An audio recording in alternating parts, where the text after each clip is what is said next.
নমস্কার বন্ধুরা, Holmes kitchen শুভেন্দুর চ্যানেলে সবাইকে স্বাগত। আজকে আমি আমার গাছের টাটকা লাউ দিয়ে দারুণ একটি লাউয়ের রেসিপি বানিয়ে দেখাবো। আপনারা ভিডিওটি শেষ পর্যন্ত দেখতে থাকুন বন্ধুরা, লাউ দিয়ে কি রেসিপি বানাতে থাকি।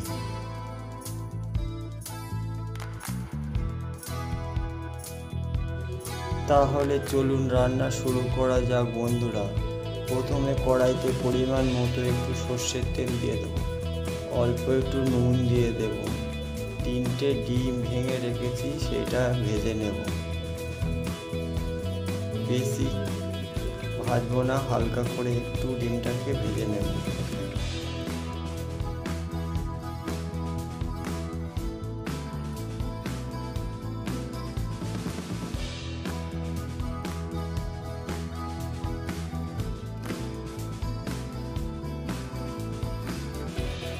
ডিমটা এরকম ঝুড়ো করে সুন্দরভাবে ভেজে নিয়েছি। একটি পাত্রের মধ্যে ডিম ভাজাটি তুলে নেব। তারপর কড়াইতে ফের পরিমাণ মতো সর্ষের তেল দিয়ে দেব। তাতে গোটা জিরে, তেজপাতা আর শুকনো লঙ্কা ফোড়ন দেব। তারপরে দুটো মাঝারি সাইজের পেঁয়াজ কুচি করে রেখেছি আর টমেটো আর কাঁচা লঙ্কা দিয়ে দেব। দিয়ে সব একসঙ্গে হালকা হালকা করে ভেজে নেব।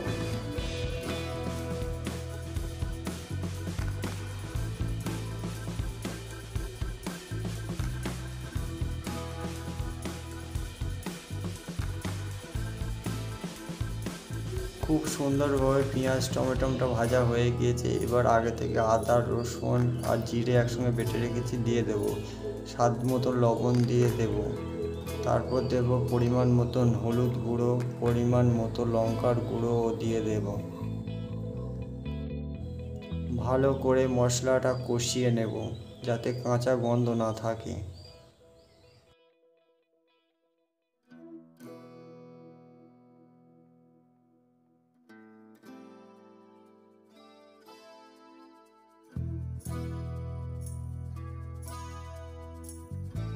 সুন্দরভাবে মশলাটা কষানো হয়ে গিয়েছে। আগে থেকে কেটে রাখা লাউ আর আলু একসঙ্গে রেখেছি দিয়ে দেব।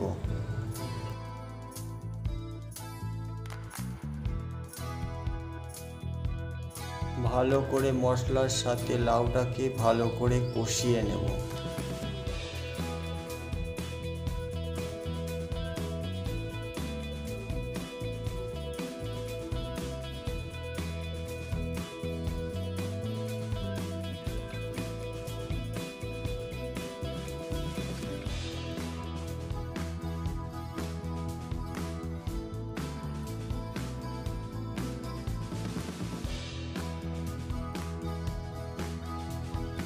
লাউটা কষানো হয়ে গিয়েছে। এবারে 15 মিনিটের জন্য লাউটা ঢাকা দিয়ে দেব।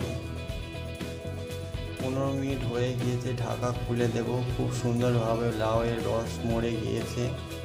একটু নেড়ে চেড়ে মিক্স করে দেব।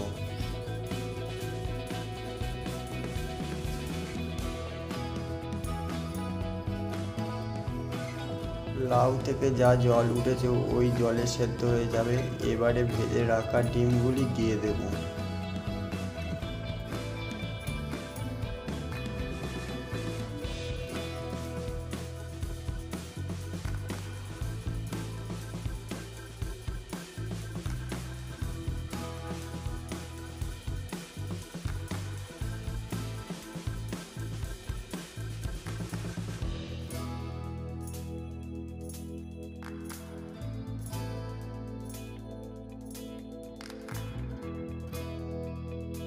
লাউ ডিম রেসিপি একদম রেডি হয়ে গিয়েছে। এবার ওপর থেকে একটুখানি মতন গরম মশলা গুঁড়ো ছড়িয়ে দেব।